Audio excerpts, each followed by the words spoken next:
there's all these stories about, guys over in Macedonia who are running these fake news sites.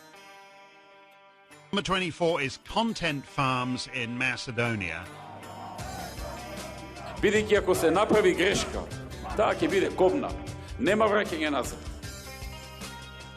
So Europe need to remain more sexy lady in the world. Ајде, мајката! Господа ја чува Македонија и низините граѓани. It's less than 1 month into the second Donald Trump administration, and already the president is having a profound impact on the entire world, including Macedonia. While the Macedonian content farmers have joked, or wishfully thought, about dismantling the really nasty programs of USAID in Macedonia in the past, the Donald has gone and done it full stop. And not just in Macedonia, but around the world. We discuss what that involves, as well as the wailing and gnashing of teeth by our friends on the left in Macedonia, who have largely been the recipients of American taxpayer largesse. Members of the Macedonian government, after the triumphant return from the Trump inauguration, get back to work in Macedonia, rooting out corruption, working on infrastructure projects, working to strengthen the economy, and more. We'll discuss all this and more on this episode of the Macedonian Content Farmers Podcast. I'm Jason Miko, coming to you from the foot of the Catalina Mountains in Oro Valley, Arizona. And this is Cvetin in Skopje, Macedonia. It was great seeing you in Macedonia last month. Yep. I wish I had had more time. Could have gotten another podcast. I think our last podcast, this is podcast 186, and we're recording this on Wednesday, February 12, 2025. I think the last one we did was just 2 days after the president was inaugurated, I think. I literally have to go back and look. Yeah, so they were just getting started. I mean, the president was just getting started. And I think we joked in that podcast, Cvetin, that, there's just so much going on right then, and it hasn't stopped, and it won't let up. And to borrow a phrase, I think it's Barnum and Bailey, the circus people here from the U.S., the show must go on. Or maybe that's from Hollywood, I don't know. Anyway, the show must go on. It's a show. I'm not a big fan of making politics a entertainment venue, but there is serious work getting done. And the big thing, I think, that Donald Trump, one of the big things that Donald Trump was elected on, was, the economy, the border, Drain the swamp. Yeah, DIE, wokeism, drain the swamp, cutting government spending. And it seems, although, frankly, to be honest, he's gone, let's say, in terms of international acquisitions, shall we call them, we've gone from Greenland to the Panama Canal to Gaza. What's next? I don't know. Border crossings are way down. Economy, as we all know, takes a long time to turn around, and inflation is up again in January, year over year, just at 0.1%, which is bad. And he's going to have to address that. Otherwise, voters are going to. But they'll give him a few months to that as well. DIE wokeism is being slayed everywhere as we look. And then we get to the topic at hand, and that is DOGE, the Department of Government Efficiency, Elon Musk and his agents, I think as they're calling him, the group of 19-year-olds, 22-year-olds, 24-year-olds, with backpacks, no less. Backpacks, how dare they bring backpacks into the Treasury Department? I mean, and these are the same people, Cvetin, who told us they're wailing and gnashing their teeth about 19-year-old computer geniuses, and I mean, just far beyond anything that we would ever know or understand about the world of that world, technology, etc. So they're complaining about that, and yet when Greta was 13 years old, they demanded that we listen to Greta talk about climate change. So they're reorganize the economy of the world and exactly the energy supply. Exactly. So anyway, so this is where we are. And I alluded to in the monologue, we've wishfully thought about the dismantling of the really nasty programs in USAID. And I do want to commend, and I think we will put this in the show notes, Cvetin, you had 2 articles in Republika, both excellent. A project for projecting projects, which was excellent, and USAID Macedonia paid tens of millions for the Soros Foundation projects, left-wing media outlets, and pro-censorship groups. Both of those should be in the show notes. We would commend both of those to our listeners and readers to take a. But don't share it on Facebook. Actually, I shared a project for projecting projects on Facebook, and nobody touched it. So. But did you add something to the line, to the text? No. No, I just copy and pasted the first paragraph. Okay. Plus the whole article. But the link, link is fine. Yeah. So on my Facebook. I'm having a major censorship moment here. Oh. I believe it. Yes, I'm sharing the Macedonian. You're being censored for talking about censors? Yes, exactly. So. Yes, I wrote an article pretty mild, tame, at least by comparison to the stuff I would post on Twitter, which is also sourced, legitimate, and tame. And I mentioned the financial abuses USAID was doing here, and more importantly, the political abuse of USAID programs, and in the end, something like well-intentioned advice to ISDSM to stop relying on these left-wing radicals, to stop having them as the front persons of their party. And I'm 99% sure this is Metamorphosis, the official Facebook fact-checking partner in Macedonia, run by our good friend Filip Stojanovski. Yes. Somebody labeled my article as spam when I posted on Facebook, and as soon as I posted, the article is gone. The link is gone. Friends have posted it. Their posts on Facebook have been deleted. A friend posted a comment, and then I posted the link in replies. His post was deleted, so it was not in the post, it was in a comment, in a reply to his post. Wow. It keeps getting deleted. I've turned to the usual media freedom people, and of course, they are like Metamorphosis, the fact checker. They're also USAID funded, and they're completely, ignoring the story. Like they're not. Normally, they would respond to any form of censorship, and in this case, we're talking about one of the best read news sites in the country, publishing an opinion piece, being deleted on the largest social media network in the country. Right. Of course, I'm going to share it. It actually gained much more interest and traction because of the censorship. So more people have read it, obviously, than if they hadn't taken this drastic step. But it's only happened once. We all know that they're shadow banning our articles. They would reduce viewership. They would reduce its. The ability of people to see it on Facebook. Yeah.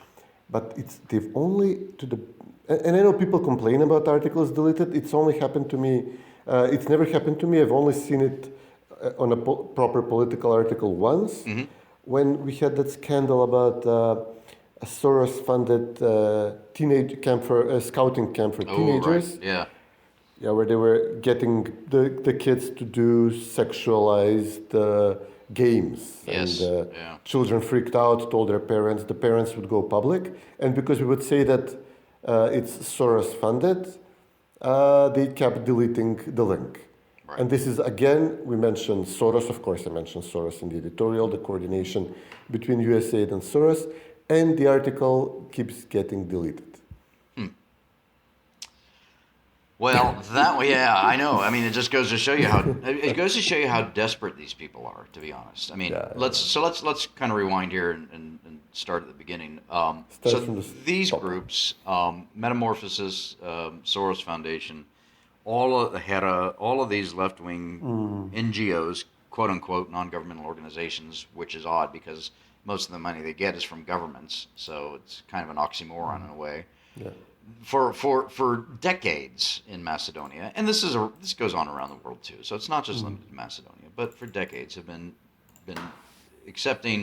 greedily accepting U.S. taxpayer dollars and spending it on far left Marxian identitarian woke projects of various sorts. Now, let me just say for the record, and you pointed this out in all of your articles and everything that you've written about this, that USAID has done some good things in Macedonia and around the world. There have been projects, there's been money that's paid for church restoration or needed items for the poor and things like that. I mean, look, I worked for, the thing that got me involved in Macedonia nearly 30 years ago was a group called Mercy Corps, which is a humanitarian group based in Portland, Oregon. So I was working for a PR firm in Washington, D.C. We worked with clients in the Balkans, and then I got hooked up with Mercy Corps, is the short story.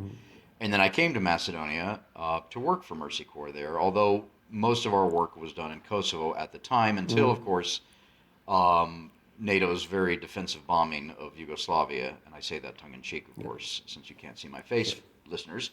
I don't mean it like that. And then of course, I became the country director of Mercy Corps in Macedonia because we had a lot of needs there as well. Now, we got a lot of USAID money and money from other buckets in the government. That was all used. It was literally used to put up tents, buy stoves, provide food, all of that stuff.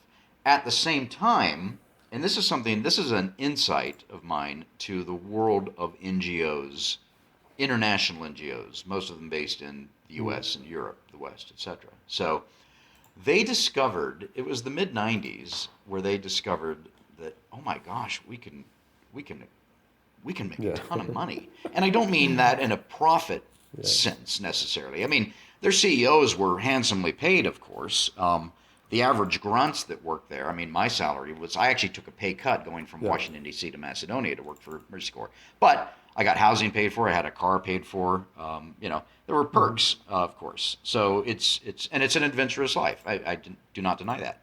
But the work we were doing, again, was paying for real tangible things and things like that. But I remember it was Hurricane Mitch in Central America in 1995 or 6, I can't remember, where I think this was the moment when the NGOs of the world discovered that they could rake in a lot of money from governments as well as the private sector.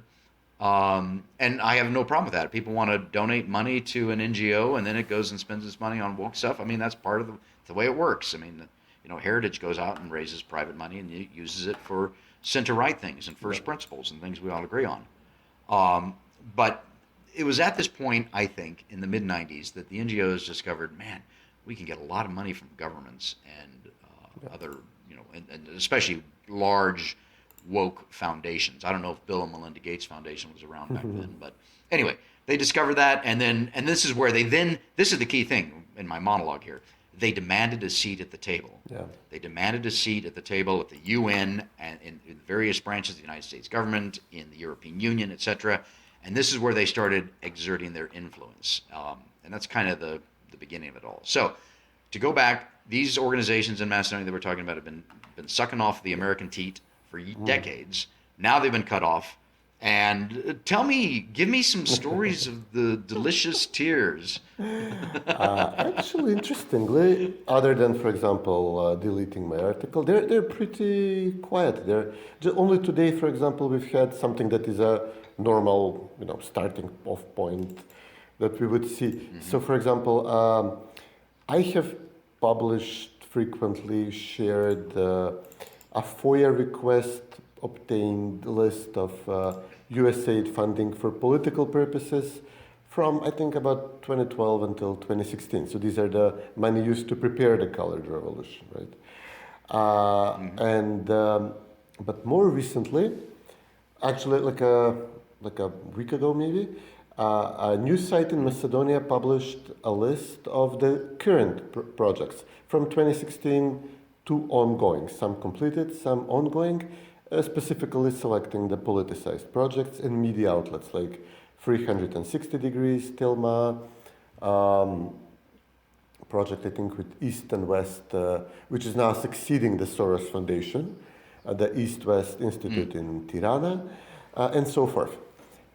And of course, everybody's exploding, everybody's sharing, commenting, look at these, the usual suspects being paid millions, even after the Colored Revolution, their grift continues. This is the money kept to keep them in shape for when the order comes that they begin another Colored Revolution. This is the funding for the next Colored Revolution. Normal, reaction on the conservative side to this issue, which we've long criticized, especially reactivated now that Trump and Elon are themselves saying that USAID is a criminal organization. Normally, we would have the US ambassador, a bunch of these media outlets were calling out, intervening in the public sphere, doing interviews, warning the people commenting on Twitter that you cannot intimidate these fighters for freedom, democracy activists, independent. They keep calling them independent journalists. Literally in the context of these people having been paid hundreds of thousands of dollars by a foreign country to advance, obviously not the Macedonian national interests, or at least not always or most often not. They're quiet. They're not responding. They're not admonishing anybody. So only today we saw that Zinema and Man, two of them, not Man, what was it called? The media union, the Union of Journalists, both of the, both USAID-funded organizations. Only today we see them publish exactly this type of article. Like, we are condemning these attacks. They mention independent journalists like a couple of times in the article, which is an oxymoron. And so other than that, we do not see this, as you say, salty tears of anguish from the left. They appear to be without a clear chain of command to respond to the allegations, maybe because the people giving the orders are apparently being ordered to quickly try to shred what they can from the documents, try to destroy what evidence they can, and pack up to return. Put it in the burn box. Pack up to return back home to the Beltway. But it's actually one line of response has been active in one outlet, maybe two outlets. So they quickly dug up examples when they always do this. For example, President Ivanov, President Silyanovska, Ilya Dimovsky, people like this from Vimera, have professors, people who were active in the opinion making, would attend like a conference from Soros, because this is the only game in town. All the debate circuits, all the policy-making discussions the embassies would divert them exclusively through the Soros Foundation, through left-wing NGOs. So if you want to be active in the NGO sphere, this is the only place where you can go. People who have attended conferences and then afterwards, when they wisened up to what's happening, would criticize Soros loudly and forcefully. So because they held one training camp with Vimera in 2019, before the elections, which the US Embassy influenced, that we hold them in the middle of COVID and helped SDSM secure another term in power, because Vimera people attended one of these types of training organizations. So several outlets which decided to try to fight this, they published articles, oh look, Vimera was actually the main recipient of USAID funding. Like shit on stilts. Completely false. Yeah. Completely. The word they would use is misinformation, but this was one attempt to defend them, and there was another attempt to try to portray USAID as primarily providing aid to rural municipalities, like building schools, building toilets in the schools, like helping farmers. Giving this money to Vimera-led municipalities was their defense. And again, this is complete misinformation because Vimera is running practically all the municipalities since 2021. So if you want to do some actual realistic projects that help actual people, not violent protests and LGBT anti-traditional family stuff and drug legalization, the stuff they usually do and we actually object to. This money obviously will go to a Vimera-led municipality because there are practically no others. So this is the two types of arguments they're trying to use to defend USAID. And again, my point in the column which was being censored was also that when USAID does training with left-wing NGOs or the SDSM party, they do this to try to help them. When they do this with Vimera people, the goal is to try to identify, they do this extremely rarely. They never support outspoken conservative NGOs or activist groups. And when they do this with the party, they do this to try to identify people they could actually try to use to create a faction out of them, to try to weaken the party. And we do this when they are supporting mayors from Vimera, like in one, especially notable case, they try to bribe them, try to see if they can turn them, use them against the Vimera leader, try to increase their ambitions to have, a leadership challenge in the party. So they're not doing this to help Vimera, they're doing this to attack Vimera. Yeah. Interesting. I'm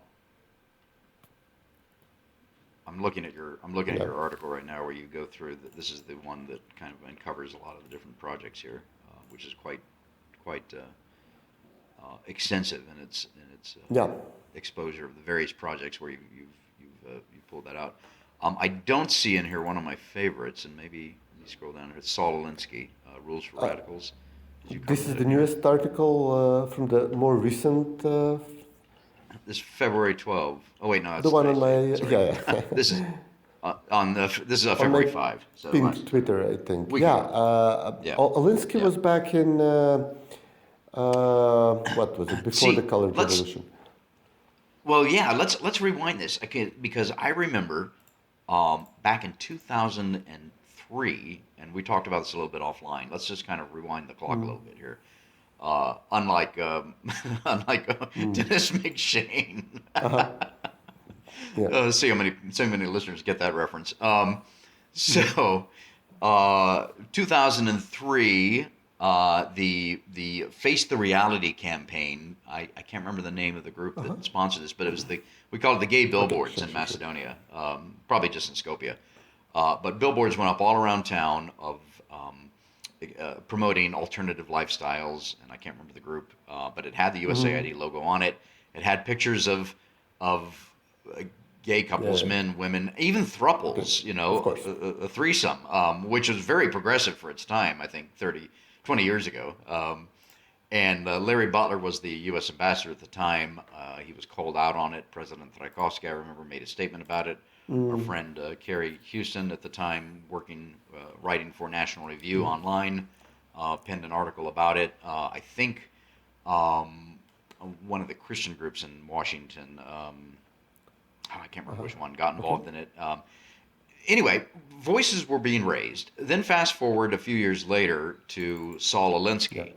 Saul Alinsky, for listeners who don't know, was an extreme radical Marxist, Leninist, Maoist agitator in the 1960s in America. He wrote a famous book called Rules for Radical, which is a how-to guide of basically how to tear down culture and tradition and replace it with basically Marxism. The book was translated into Macedonian and distributed by the Soros Foundation. We raised this by the Soros Foundation. Yeah, Rod Dreher, the American author, conservative, who is Orthodox, by the way, who lives in Budapest now, works with I think the is it the Danube Institute? I think so, yeah. Amongst others, yeah, involved in various circles. I had during when the Saul Alinsky thing broke, I actually found him, talked to him on email, and invited him to Macedonia, and that was the time to have struck the iron, because he really would have run with that. But it's never too late.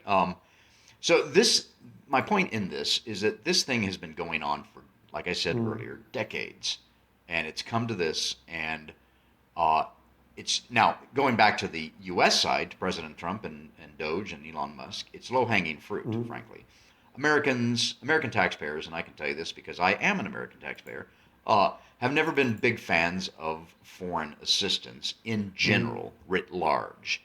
Now, me having traveled to 50 countries and spent 20% of my life living overseas, I get the idea of the soft power projection that American foreign assistance can provide, and I have no problem with that. What we object to is this woke stuff that has been rapidly growing and taking over, and in Macedonia's case, and now maybe we can transition now to the Timcast story, that this money has been used to literally overthrow governments, and this is what all of us object to with Macedonia. First, it's the wokeism and the DIE and the LGBTQ WERTY2 spirit, all of that. But then it led up to what we saw during the Zaev regime, which was basically it was leading up to that was the overthrowing of the Vomero government, which won in 2016, replacing it with the Zaev regime. And as I was noticing on my X feed this morning, my Twitter feed, today's February 12th, so apparently this is the day the Prespa agreement was signed in 2018 or 19. Yeah, I know. It was kind of ironic that we chose today to do this podcast. So Tim Pool, influencer, I don't know how to describe him. This is a major conservative channel. This is a very major conservative political commentator and cultural commentator. Yeah. Culture, politics, sports, apparently, celebrities. He's got several million followers on X, Twitter. Now he's joined Rumble. Rumble now, yeah. And he posted he posted a podcast last night or this morning with a former. Just a couple of days ago. Oh, okay. I just saw it today then for some reason. Anyway, and I don't know her name. I literally just found this before we started recording. Finnegan or something. Thank you so much. Okay. Anyway, I need to research a little bit more and go find out more about her. She was working at the State Department at the time, and she said, back then, Macedonian would come in and say the U.S. State Department, USAID, are literally trying to overthrow our government, which is fascinating. First-person confirmation from within the belly of the beast. And this is, can you make the argument then that, just thinking wistfully going forward, can you make the argument that there's a straight line through from the State Department funding, USAID funding, to basically overthrow the government of Macedonia, which then the Zaev government, against the will of the Macedonian people, against denying the Lockean consent of the governed, which is what all these people talk about, denying that, and then change the name and the identity and everything else with it. Can you make the case that, the whole so-called Prespa Treaty, etc., was done under coercion, with a gun to the head, etc., etc.? I think you can, So with blackmail, the arrested members of parliament and violated. Right now, will the current government of Moskovsky run with that? I don't know which way we go now. Right. So obviously this was being well prepared. Obviously the other side was preparing itself as well for the these court challenges of Trump's orders and decisions. We are now seeing that some Central European governments have prepared. For example, Slovakia is calling out to Elon Musk to have a meeting. The Prime Minister is calling him, asking for information. Orban is hinting that, there already is like an informal information sharing platform. Basically, a Serbian outlet yesterday began publishing names, saying that the U.S. American officials have actually, as they're investigating, this 19-year-old pimpled kids with computers, as they're investigating the abuses at USAID, they're seeing where the money is going. Names begin to show up, and that they've asked Serbia to help investigate these people. Some of them are, good friends of ours, people from the BIRN network, journalists who work in Macedonia, in Serbia, Kosovo. This is one element. Will there be pressure from the U.S. to conduct financial investigations? Will the U.S. be conducting financial investigations into these misdoings? Because obviously, a good chunk of the money were, everybody assumes, were laundered back to the diplomats, to the USAID administrators, politicians approving these contracts. So this is one segment of the whole thing. Another is obviously something they can't hide, they can't destroy evidence of, which is the completely nakedly partisan nature of the projects, always supporting one side, always attacking another, always supporting the left, always supporting the Albanian politicians in Macedonia, their Albanian national cause, always attacking the Macedonian national cause. This was raised by the Heritage Foundation at the time of the Colored Revolution. They also obviously raised, as you said, the rules for radicals type protests, so the violent elements of the Colored Revolution.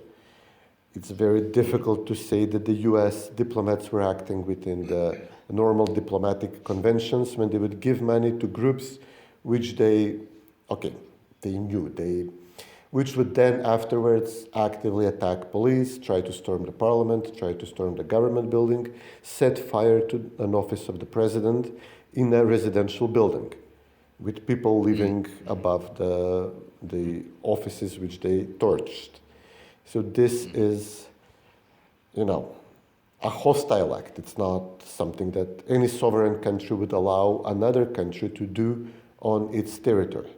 So we are talking about violation of all diplomatic norms, the Venice Commission or sort of Vienna Convention, whatever.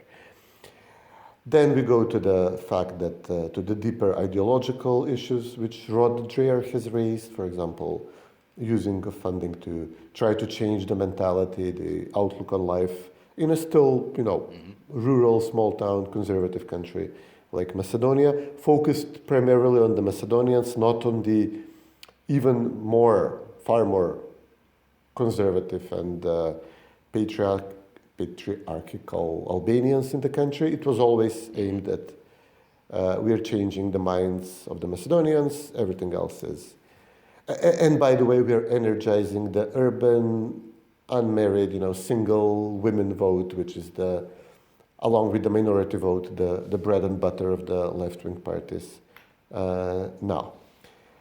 And another issue I would also raise is, so is this allowed, this attacking the fundamental building blocks of civilization in a country, trying to modify them and change them in a way which is obviously not all Americans are on board. Actually, we could argue that Americans are also narrowly divided, or maybe even if the issue is, as I mentioned, a sex scouting camp for children, for minors, I would imagine that 80%, 90% of Americans would be opposed.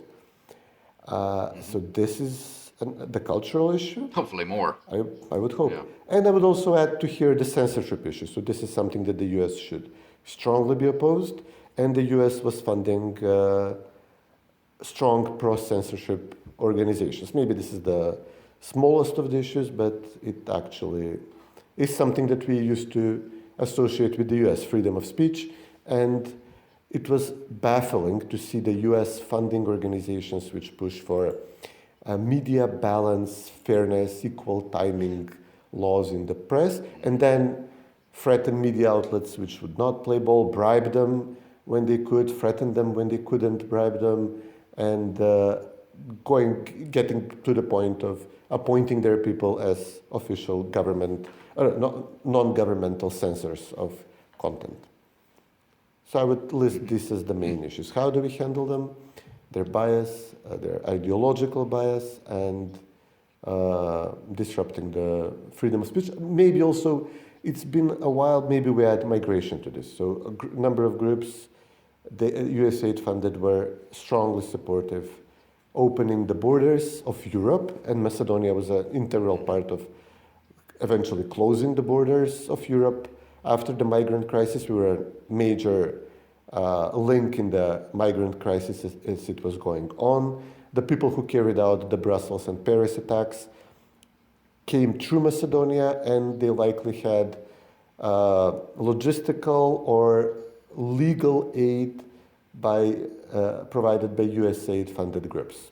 And at the moment, I was discussing, Central European governments, strongly hinting at investigations. We tried to do this in 2015, 2016. There was absolute outcry from the US Embassy, from the European embassies. You don't get to touch our NGO pets. This is violation of the democratic norms. So, but the paperwork has been prepared at the time. This included a lot, to the best of my knowledge, a lot of clear evidence of financial, shall we say, dubious developments. We also had, so in response to all this happening, the Prime Minister was asked, Mickoski was asked, how do you feel about this? He gave a diplomatic response. He kind of sort of expressed, shall we say, regret that USAID is cutting funding, but he said we can pull our own weight. We are, this will motivate us to do the things USAID did, the positive things by ourselves, with our own financial means, within our financial means. There is talk about maybe private businesses stepping in to maybe take over some of the projects that USAID was doing that should not be done by the US government, don't have to be done by the US government. At the same time, obviously, the government here has built impressive connections with people in the Trump administration, largely with the help of Chris Pavlovsky, and who has been very outspoken on this issue recently, because his company was also facing censorship in Brazil, for example. These pro-censorship groups, which were active in Macedonia, they were active in a bunch of other countries, the fact-checking, misinformation groups, which were actively going against advertisers on conservative or freedom of speech-oriented platforms, trying to financially ruin them. So we obviously, we're following what's happening in Washington closely, and I imagine that if there is a request for cooperation in this, getting to the bottom of everything that was happening, I imagine that the country would cooperate, as it always does when the U.S. raises corruption and criminal issue they want looked into. Right. Has the U.S. ambassador said anything about this at all? I haven't seen anything. Yeah, yeah. Yeah, she knows a lot about these things. Yeah, so I have not seen anything from her recently. Nope. So, okay, interesting. Well, okay, yeah. Well, that's interesting, and it'll be very interesting to see if well, let's follow the Slovakian case and see how the Prime Minister's request goes, and if that bears fruit for them, because if it does, I think it'll open the floodgates for other countries, and Macedonia can certainly follow in that regard. But going back to what we originally said about the administration, it's just moving at lightning pace, and it's just very, very difficult and this is what I keep hearing from everybody that I read and listen to, is that it's very difficult to keep up with everything. And I think that's partly strategic on the part of the Trump administration, is while they say and do one thing over here and you're paying attention to it, they're now they're over here and doing something, and by the time you get to that other thing, they're over there and doing something. So it's just it's this constant moving cornucopia, plethora, whatever you wanted to call it, of activities and things like that. Now, a part of that is, and a lot of that's being done by executive order. For our listeners that don't know, executive order is something the president can just, literally, it's an order from the president that says, do this, that, or the other thing. It's not the ideal way for our system of government to work, because in our system of government, actually Congress is supreme over the administration.